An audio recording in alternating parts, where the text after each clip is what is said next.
What's up, everybody? We're back. We're actually going to kick these things off with songs now because that's cooler. That one was a funny reference that we'll get into a little later. If any of you saw the Dylan Gabriel interview, he referenced that song, so we thought that'd be a good one for the week. But anyways, welcome back to Catch Time Sports. I'm Trey. I'm Tyson. And we're back. Sorry it's been such a crazy time getting these things out. We had fall break. We were both out of town for a couple weeks. Went to California, and it was just difficult to get these things in.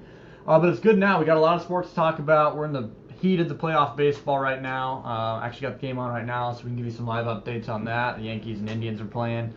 And looking forward to getting into some deep content today and talk about sports. Ty, is this probably your favorite time of the year for sports? Yeah, undoubtedly. Playoff baseball, you're right in the middle of college football. It's getting good with all the matchups.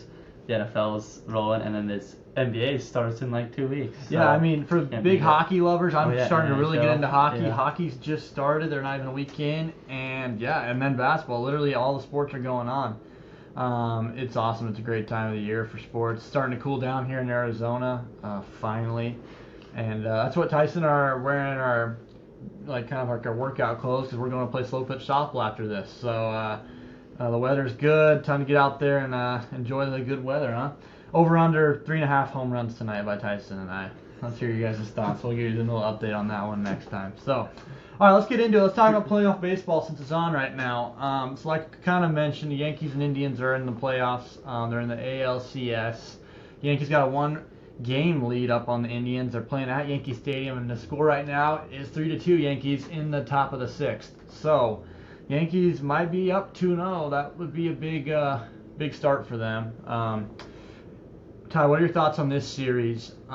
First, let's talk about how they got here. What did you think about the Indians and the Tigers series? That was a good series. I was kind of rooting for the Tigers the whole way, and then when I saw the Yankees beat the... Oh, no, wait, did they have a... No, the Yankees beat the... No, I can't blinking. We're They're good fans. probably- We're great fans. Yankees versus... They're probably just screaming at us right now. Oh my gosh, this is ridiculous. I'm gonna get it. Anyways, the team... The Royals. The The Royals, Royals. There there it it is. is, yeah. Let me give it a second. So once the Yankees beat the Royals, I just believed in my heart that the Guardians or the Indians had a better chance of beating the Yankees in this next series. So that's when I kind of started to cheer for them. But yeah, it was actually a really good series. It was one of the series I went to Game 5, and I mean, all the games I feel like were pretty close. I mean, the Tigers put up a great fight. The team was, I mean, they weren't even supposed to be there in the first place, and they performed well. But the Guardians were overall too much because of that their hitting that their leadoff batter has been doing. Stephen Kwan, he's hitting like 500 this, and yeah, they've just been hitting him, and then they got that dominant closer. So that was a good series. Yeah, for sure.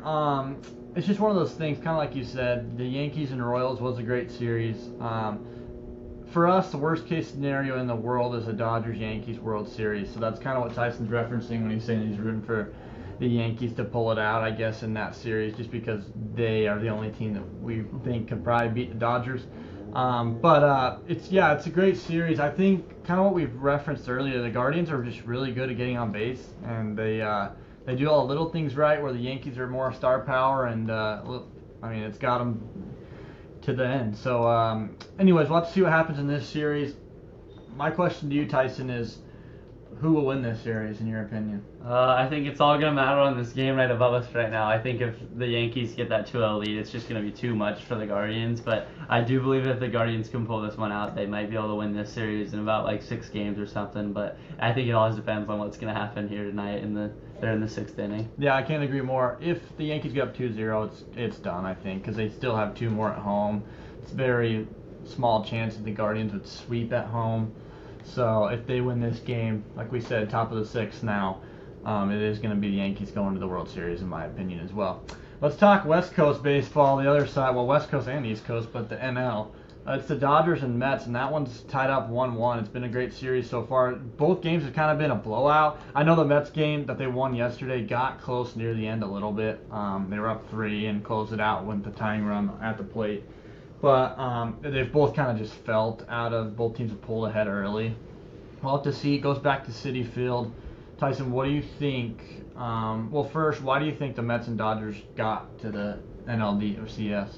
I think we talked about this. A few weeks ago. Obviously, that was our last thing. But the Mets have just. They're still the hottest team. They're rolling right now. They beat the Phillies in what, 4, and they've just been rolling ever since. And then the Dodgers, it's got to be the first 5 in their lineup that have just been hitting well, and then the bottom's actually stepped up too, like guys like Tommy Edman and all those guys, and their pitching's been pretty good. That was a great series against the Padres. Obviously, we were sad when they pulled that out, but yeah, it's just gonna be the Dodgers star power, just like the Yankees. Yeah, can we talk about the Padres for a second? Man, when they got up 2-1 going home, it was, or 1-1, they tied it, and then they won the first game at home. So they had 2 games to get it done against them, and they didn't even score a run. So it was pretty sad. I thought for sure when Tatis, when they won that game at the Dodgers and then won the next day, I thought they were going to close it out. I was really hoping for it, but Dodgers came sneaking back in there. Like you said, they're top 3. Mookie's finally going too, which is not good for the teams they play against because they already had Ohtani and Freddie always hits. And now that Mookie's hot, it's a tough ask to try to beat those guys for sure. Tyson, with that series, this one's a little more of a toss-up. Going back to Citi Field, tie 1-1. Who wins that series and why? Yeah, I've been telling my family I think the Mets are gonna pull it out. I think the Dodgers are going to feel Dodger fashion, and I've been telling them that I think it's gonna be just like the D-backs run last season. I think they will beat the Brewers, and they'll beat the Dodgers, and they'll beat the Phillies, but I do think they'll lose it. I just said they'll lose in the World Series because that's exactly what the D-backs did last season. But once again, it's the momentum thing for the Mets, and their pitching. Every time Sean Manaea gets to throw a game, they win, and when they get their bats going in games, it's like it's over. Like those guys, it doesn't matter. They don't have as much star power or what, but there's some dogs on that team that figure it out, and once they're rolling, they score runs. So that's why I think that the Mets will pull this one out, but I think it'll be a really good series.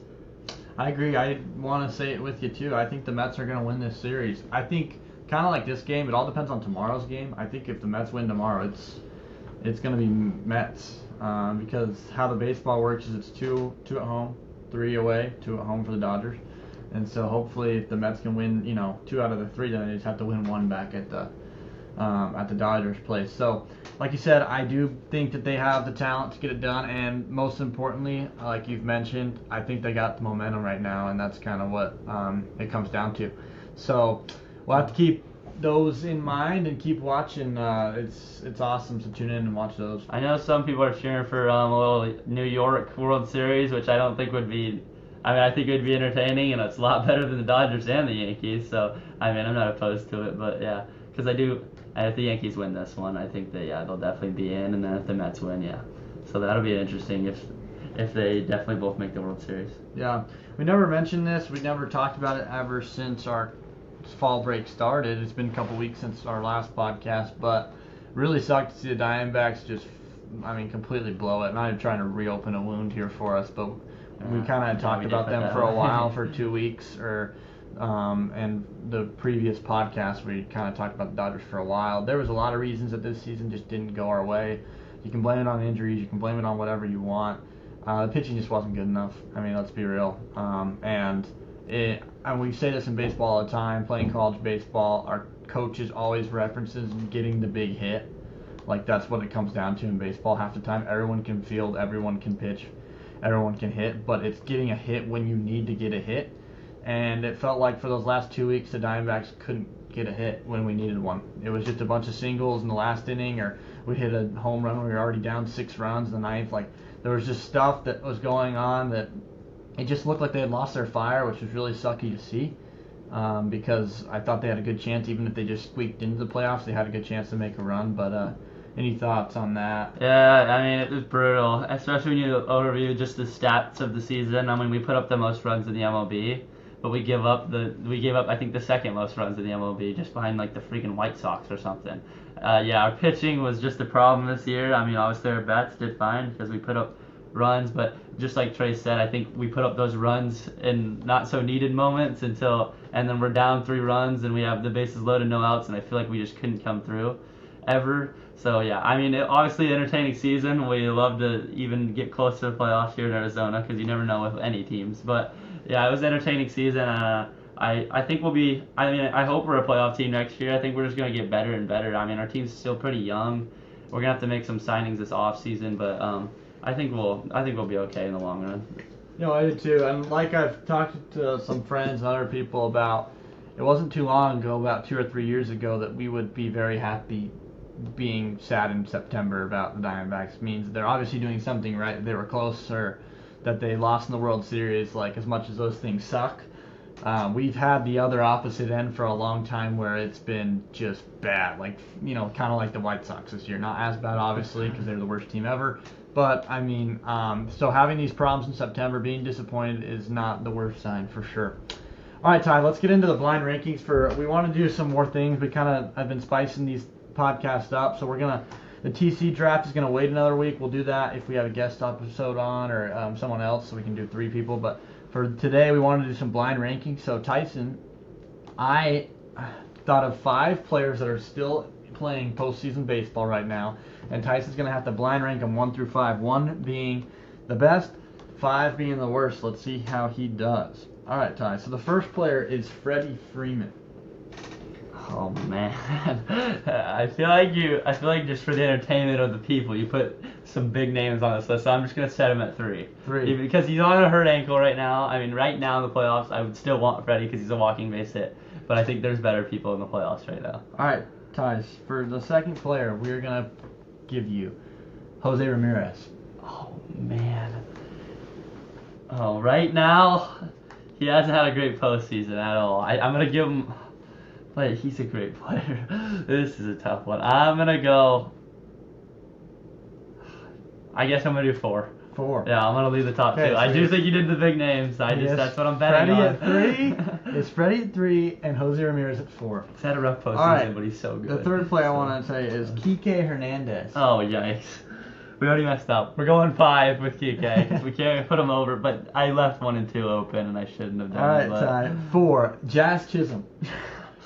All right, well, this was a fun list. All right, I guess I'll go 2. He did just hit a double, so looking like on the bright side. But and honestly, he's been better than this. To round this off, this could make your list okay. Brandon Nimmo. Wow. Actually, Nimmo has had a good postseason, but I did mess that up big time. I thought he went with the bigger names for the entertainment of the people, and I was wrong here today. But that's okay. So, if knowing that now, what would you rank those 5? I'd probably go. I gotta remember the 5, but I think I'd go Freddie, Jose. Who's that third Nimmo, one? Jazz, and Kike. I'd go Nimmo, Jazz, Kike. Got it. Yeah. All right, well, that was a little fun. I think Tyson has one for me later in this podcast. That's about the NFL, so when we NFL. get into that, we'll do that later. Perfect. All right, let's move on to football. Let's talk about the NCAA. ASU, Tyson's repping right here. He's holding that Sparky proud. And I'll be the first to admit, I was very, very, not hard, but I was underestimating ASU this year. I'm a diehard fan. I mean, love them, want them to go and succeed. I go to most of their home games if they are here. I'm not going to say that I was not expecting much this year, because I wasn't. And Kenny Dillingham and its squad has blown everything out of the water. They're 5-1 right now. A lot of people are saying they should be ranked. They just came off a huge win last week against Utah. Tyson and I were both there. We did get some help from Cam Rising being just, basically he looked like a junior high quarterback And out now there. he's not playing the rest of the season. And now he's out for the rest of the season because he's hurt again. And, he looked the part. He couldn't throw it 10 yards. He could not move. So we definitely did get some help from those guys. But, ASU competes. And can we talk about Cameron Skattebo? My goodness. If you watch the game, and if you've watched ASU football, Skattebo is like the lifeblood of our team. If he goes, we go. And that guy just ran everybody over and had some very crucial runs.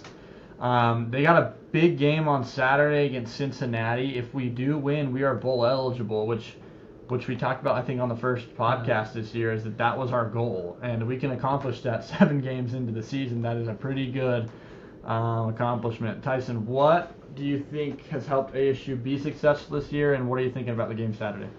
To be successful this year, I don't know. It's just I feel like players have stepped up into their roles and they all trust each other and they all want to win. I think they all show the heart that they care. Skattebo, yeah, he's insane. He just runs all. But I've been impressed. I think Sam Levitt gets better every week. I was telling Trey that I sat with his parents at this last Utah game. It was a super cool experience actually, just watching the quarterback's parents.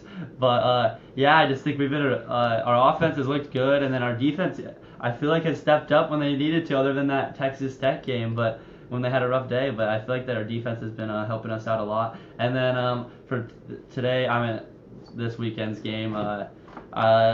I don't know. I haven't watched much Cincinnati football, but I know they're a good team. I know they're pretty high in the Big 12 standings.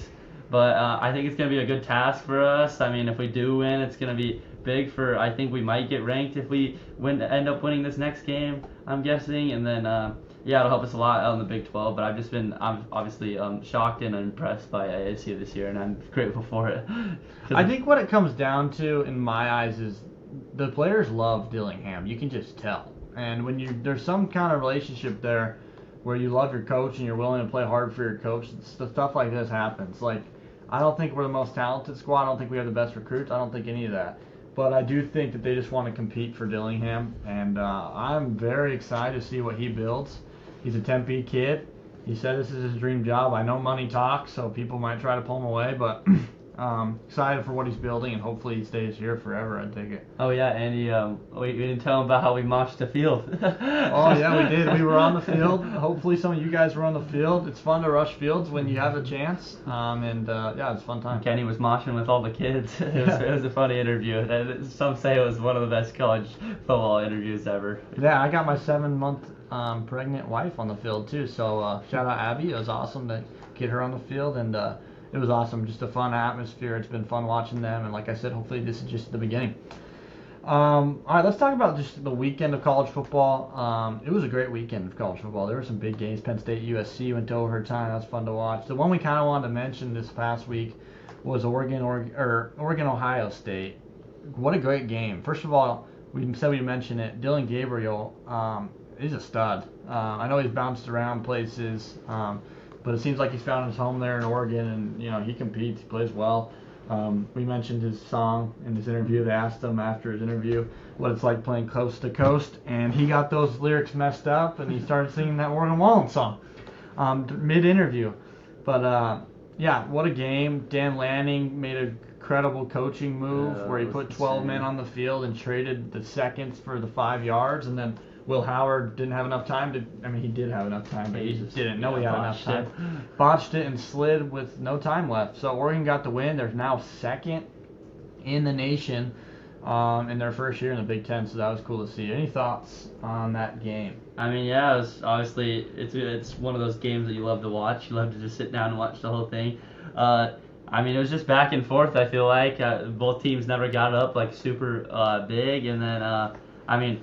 Both teams went through some trials throughout the game. One of Oregon's wide receiver 2 spit on a guy and got ejected, and it looked like it didn't even affect their offense. I mean, he's still throwing it to wide receiver 3 and wide receiver 4, and they still had a great day. So yeah, I mean, it was one of the most entertaining games of the year, to say the least. All those back and forth games and all those night games were super fun to watch. So yeah, it was a good game. For sure. Yeah, I will say. Jeremiah Smith for Ohio State is legit. Yeah. Very good freshman. I mean, just unreal. We did want to mention a game that happened a week and a half or almost 2 weeks ago. And that's the Georgia-Alabama game. If anybody watched that, that might have been the game, not of the year, I'd say game of the past 5 years. It was a crazy game where Alabama was up 30 points, I think, and Georgia came roaring back, took the lead with 1 minute and 56 seconds left, and then all of a sudden Jalen Miller throws a Hail Mary basically to Ryan Williams, who makes an incredible spinning catch, runs down, makes 2 defenders hit themselves and score. That kid's legit. He's 17 years old. He's literally Tyson's age, and he's just balling on Alabama. It's not like he's playing, somewhere else. He is at Alabama, and anyway, just want to mention that game. If you guys watched it, it was nuts. Yeah. Cool. All right, let's talk real quick about the rankings. Just wanted to mention some undefeated teams still. We won't go through all of them, but so Texas is 6-0, and they're top dog right now, right above Oregon. So those two are kind of the outcasts right now, from what I can tell. Penn State is the 3 seed, and they are undefeated as well, but they've had a couple close games, and I don't think they're on that same level as Texas, Oregon right now. They could be by the end of the year. Obviously, you got your Georgia and Ohio States. They've both lost the game. Bama's lost. Bama lost to Vanderbilt, which was crazy loss. Oh, yeah. It'd probably be 1 or 2 in the nation if they didn't lose that game. Vanderbilt looks good. They just beat Kentucky last week, so Didn't Bama just play a close game on Bama did Saturday? just South Carolina. Yeah. They almost lost on a Hail Mary at the end. Yeah, so Bama's good, obviously, but they've had their ups and downs. What are some other undefeated teams here? We got Miami. Cam Ward looks great over there. Yeah, I think he would be the Heisman if it wasn't for Genty. For sure, and we're going to mention them here Yeah. coming up. Iowa State's 9th. Shout out Brock Purdy. He's his alma mater's 9th, and they're 6-0. Then we got BYU, who's been a huge story.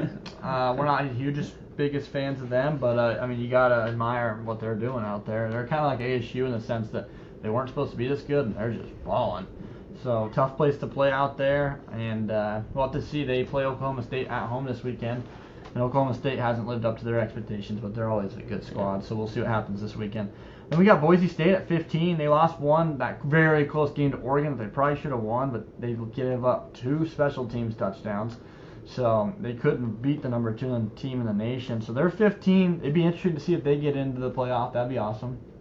And then any other undefeated teams here? We got Indiana, Pitt, Army, and Navy. So those are the undefeated teams that are ranked at the moment, and it's been an interesting year of college football, and it's only getting better. Like Tyson said at the beginning of the podcast, is the time where the big games start happening because it's conference. Yeah. So tune into that. We'll keep talking about it, and go Devils. All right, let's talk NFL now, Ty. Week 6 recap.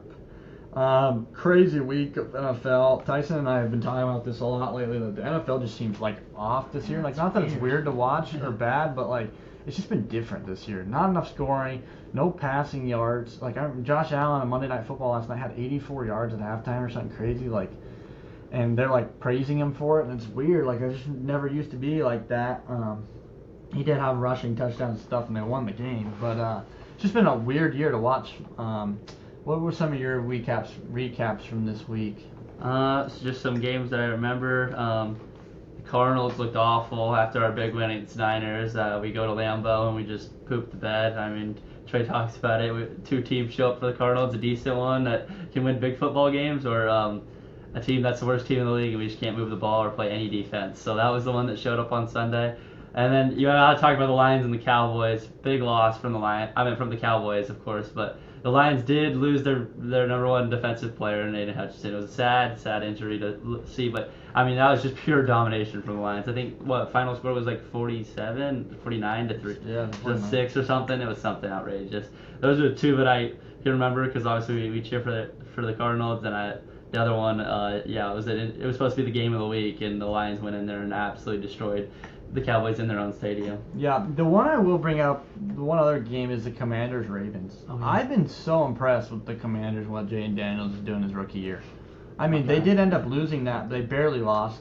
The Ravens are one of the best teams in the league, and the Commanders are there just fighting with everybody. And then they blew out the Cardinals. Like, the Commanders look really good, in my opinion, and a lot of that is credit to Daniels. A lot of it's credit to Kingsbury. I hated him here, but I think he's a better offensive coordinator than he is a head coach, and he calls the right stuff. So Ravens pulled that one out, but it's just been a weird year. Like Tyson said, and what I always mention about the Cardinals, it really is just so annoying. It's basically what team wants to show up, and that actually kind of leads me into our Joe Schmo Player of the Week. And for me, it's Kyler. And the reason that it's Kyler, it's not that his stat. He wasn't good on. It was raining. I get it. He couldn't throw the ball. Whatever. Jordan Love didn't have an issue, but it's just his attitude. My father-in-law and I were talking about it. Just whatever his attitude, it's just so blatantly obvious when stuff is going good and when stuff's going bad. And that's just the epitome to me of just not a leader. I don't know. It's tough to watch when, a quarterback's supposed to be one of the biggest leaders on the team, and he just doesn't do a good job of it. What I was always taught in college baseball, college athletics, sports growing up is you play the same whether you're down a ton or up a ton. People watching you shouldn't know. And when the Cardinals are down because Kyler's sitting there pouting, throwing up his arms like it's everybody else's fault. And it just sucks to see because what is this, year 5 or 6 already of them, and we just have the same story that hopefully sometime he outgrows this and steps up, and this was going to be the year where he was supposed to step up and be the leader that we wanted him to be. And for my eyes, it's just not that. Yeah, I should have brought this up when I was talking about the Cowboys and Lions, but my Joe Schmo is Dak Prescott. The dude has just looked bad. And especially when it's the big games that they need to win, I feel like he just crumbles. I think he threw 3 interceptions, maybe even 4 on Sunday, and he just hasn't looked like. I mean, he's usually pretty. I would always take him on my team over these past years, but this year it's just been.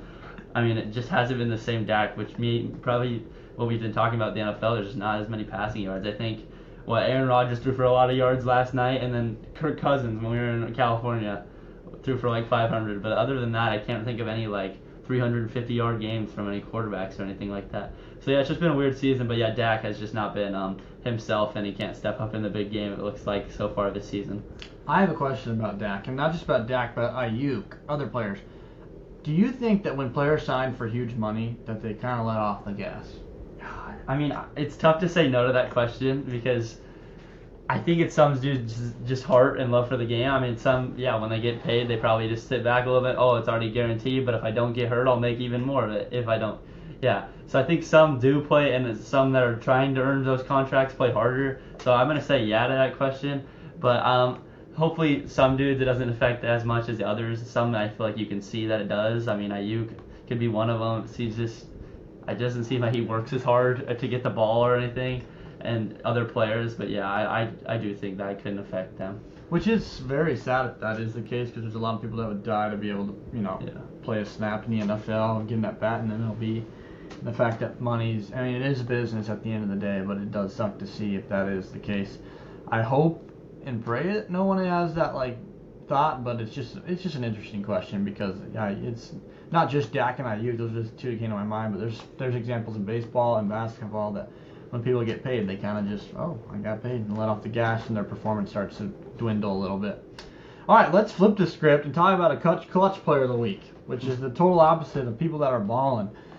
And I'm going to give mine to Caleb Williams. I'm not a Caleb Williams fan or lover, really. I'm not going to say I didn't want him to succeed. I wasn't expecting much. I don't think his attitude at times is the best, but holy crap. I mean, he had 4 touchdowns the other day, and he's got the Bears rolling. I think are they 4 or 5-1? I think they're one of those, and tied for second in their division with the Lions being first, of course. The Vikings, come on. Oh, the Vikings, sorry. Best team in football. That might be the best division in football. They're all in the playoffs right now. Look at that. All the division is in the playoffs because it is the Vikings that are undefeated, Lions, Bears are tied for second, and then the Packers. So it's a great division. Caleb Williams got those boys 5-1. So as a rookie, that's all you can ask for, and he had a great game this week.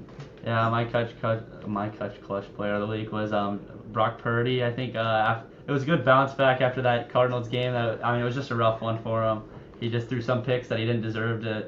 I mean, some of them weren't his fault, I feel like, and it was just I think he threw for like 260 and 3 touchdowns, but he went into Seattle and got a big win, a big divisional win after that loss to the Cardinals. Yep, yeah, for sure. He played well, and I mean, from everything I see on Twitter, on ESPN, on all the news, Purdy is the number 1 rated passer in the league right now at the moment. So he does things right over there. Quick update: Yankees 4 now, top of the 7th. So it looks like they should pull that out, barring a comeback from the Guardians. So we'll have to see. All right, let's talk about Week 7 Week 7 preview. We'll just go quickly through these games. I'll pick one, you pick one. Okay, the first game of the week is Thursday night, and it's a barn burner. Get ready for this one. It's the Broncos and the Saints with Bo Nix and Spencer Rattler as quarterback. The odds actually like the Broncos here. They're the favorites, and the Saints are underdogs. I'm going to think the Saints are going to win this game. They fought hard against the Bucs. They're at home, and Spencer Rattler didn't look too bad, and the Broncos offense looks a little shaky with Nix at the helm still. So I'm going to give this one to the Saints by less than a touchdown. Next one, it's in, I don't know what country it's in. It's in somewhere. Patriots, Jags. It's at 6:30 a.m. Drake May looked up pretty decent last week compared to Jacoby and the rest of those guys. But even though the Jaguars have a rough season, I'm gonna give this to one by a touchdown. Cool. Yeah. Wait, are the Jags staying in London still? They played there last week, so maybe they're just kicking it. They did. Oh, is it in London? I'm assuming that's what you said, and it's at 6:30. No, I didn't know. Yeah. So if that is the case too, the Jaguars kind of have the upper hand of just being there a week. All right, this might be the game of the week right here. 10 a.m. It's the Lions and the Vikings. The Vikings are at home, but I'm gonna have to get to the Lions, even though Aiden Hutchinson's gone. The Lions just looked too good. If they can play like that, I don't think anybody beats them. So I do think it will be somewhat of a close game, but I like the Lions by at least a touchdown. Titans Bills. I'm gonna take the Bills. I think it's pretty self-explanatory. Josh Allen, I mean, knows what he's doing out there. I still hasn't. I mean, I'm gonna knock on wood for him, but he still hasn't thrown an interception this season. He threw 18 last year, so he's just been really good. And they just actually traded for Amari Cooper today, so I think the offense will get better from that. For sure. Let's go Dolphins Colts here. I'm gonna give this one to the Colts at home. Dolphins without Tua just look bad. And from what I hear, Tua still wants to try to play, which I think the dude just needs to take his $40 million guaranteed and start coaching. I know it's hard as an athlete and as a competitor and wanting to be out there, but for his health and for his family, it's risky business still playing. But I'm gonna give it to the Colts here by 3. Next one, Seahawks Falcons. It's in Atlanta, and because I mean Kirk's been rolling, he's got the offense going, and I don't think it will stop. I'm gonna give this one to the Falcons. All right, Texans Packers. This could be a good game. I'm gonna give this to the Texans though. Packers look good at home. They are at home this week too, but C.J. Stroud he's different and he looks really good. So I'm gonna give it to the Texans by touchdown. Next game is Bengals Browns. Bengals just won on Sunday Night Football. Not a great game, I mean, but I do think they'll beat the Browns even in Cleveland because the Browns' offense is, and they just traded Amari Cooper away and it's just looked bad. So I'm gonna give it to the Bengals. Yeah, can we talk about like maybe the worst trade in NFL history? Even the Browns gave everything for Deshaun Watson. I mean, I think the Browns could have C.J. Stroud, all that money, and all those picks. But yeah, I mean the Texans fleeced them. All right, let's go Eagles Giants. I'm gonna go Eagles here. I'm not crazy impressed with the Eagles this year yet. They are getting their pieces back. A.J. Brown's back. So I think they're still trying to kind of figure out their offense with Saquon and stuff. But I do think the Eagles will win that game by 10. You got Raiders Rams. This one's a tough one for me. It's in LA, and then the Raiders have a really tough quarterback situation going on, so I think I'm going to give it to the Rams. I mean, I know Cooper Kupp might come back this week, so that might help out their offense a lot. And Kyren Williams has been great all year, so I'm going to give it to the Rams, probably a touchdown. All right, this next one's Panthers-Commanders. It's self-explanatory. Commanders by probably 2 touchdowns, in my opinion. Jaden Daniels looks way too good, and Panthers are still struggling. All right, well, I know Trey said that the Lions and Vikings may be the game of the week, but I know this one's like titled as the game of the week because it's Chiefs-49ers. It's in San Francisco, and because of that, I'm going to give it to the Niners. But, I mean, obviously this game could go in either way. But the Chiefs' offense just hasn't looked as good as it normally is, and I think this will be the game that the Niners will step up, the offense will look good, and the defense will show up to really get them a close win in San Francisco. All right, this next one's Jets-Steelers on Sunday Night Football. I'm going to give this to the Jets, actually. I know the Steelers' defense looks really good, and their record's better. The Jets just got Devontae Adams today. If it anything like the old days, Rodgers can throw Devontae, and Garrett Wilson should break out with their best corner probably guarding Devontae. I think the Jets have the pieces. They're just not playing well, and I think that they'll get this one done actually on Sunday night.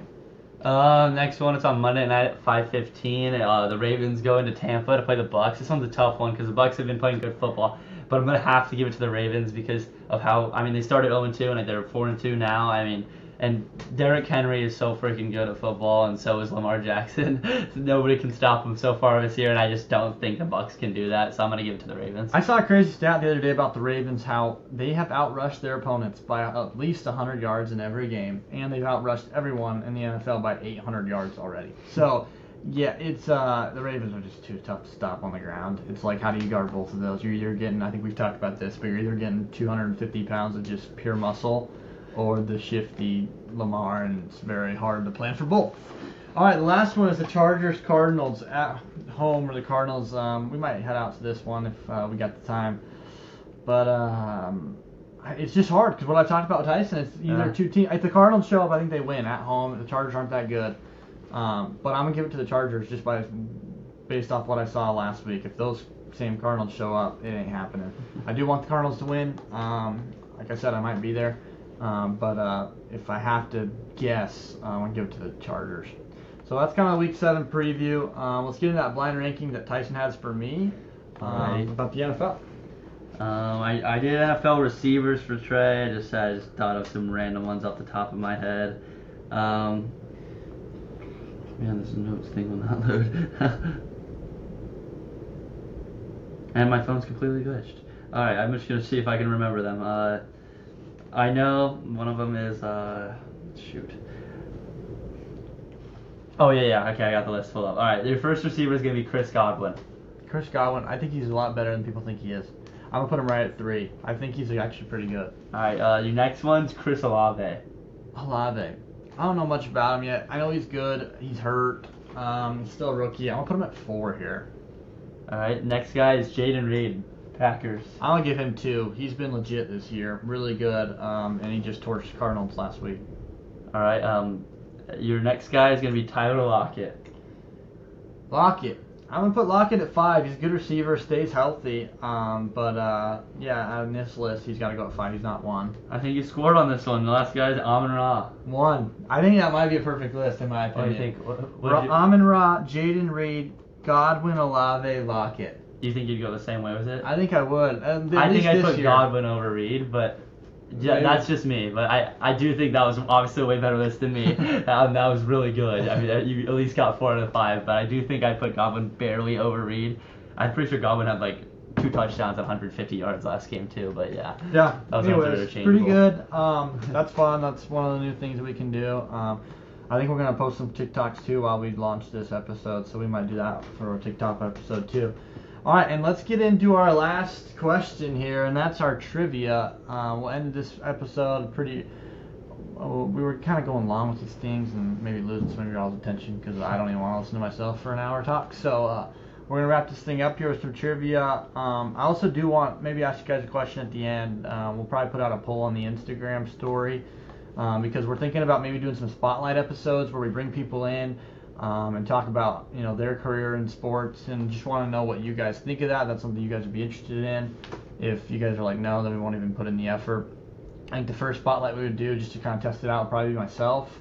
We can talk about how I talked my baseball career, how that all happened, or we can just be like no, we don't want to listen to that. We just want to keep doing what we're doing. And we were also talking about maybe doing live. We were going to do like a live thing if we could figure it out, and someone can like type in the chat, you ask us a question about what our opinion is on this, so we could also do that if you guys were to be interested in that, but obviously let us know. Yeah, we're going to post on our Instagram story these things. Reach out to your friends, people that watch. I mean, there are still a lot more people watching right now than we thought we were going to watch, so we appreciate the support, and but, hopefully we can grow this thing, and then we can get really good at this kind of stuff and just keep getting better at it. Tyson and I are very new at this, so anyways, let's get into the trivia, and like I said, we'll post some of that other stuff on the Instagram story, maybe a TikTok or something. All right, Ty, here's my question for you and you guys that are listening.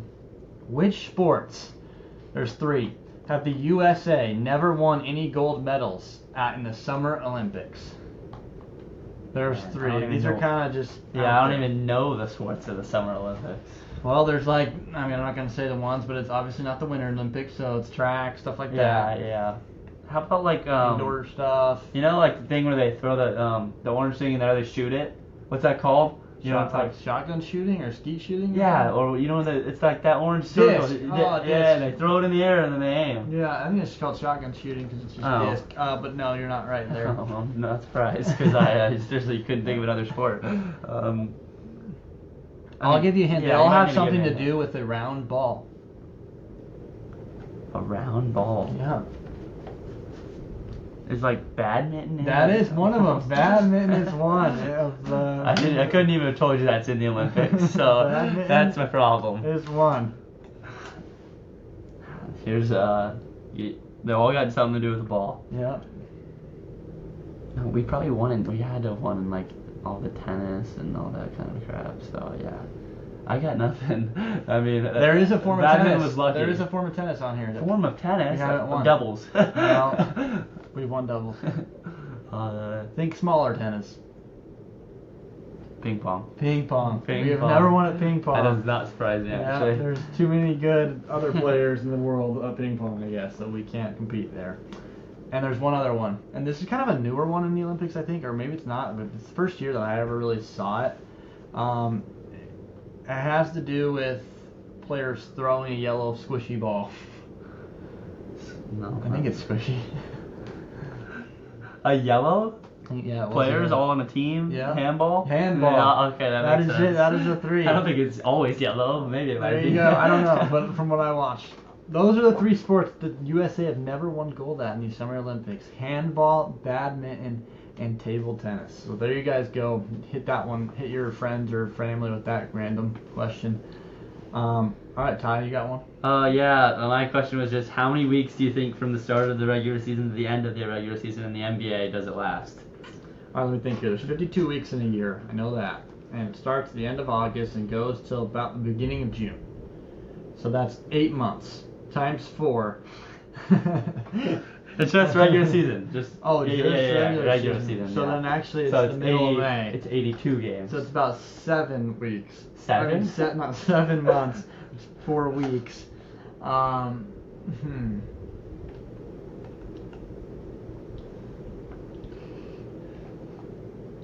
gonna go 35 weeks.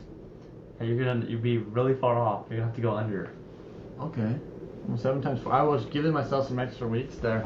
So maybe 28. That's what my original guess was gonna be. It's still lower. Lower. Yeah. 24.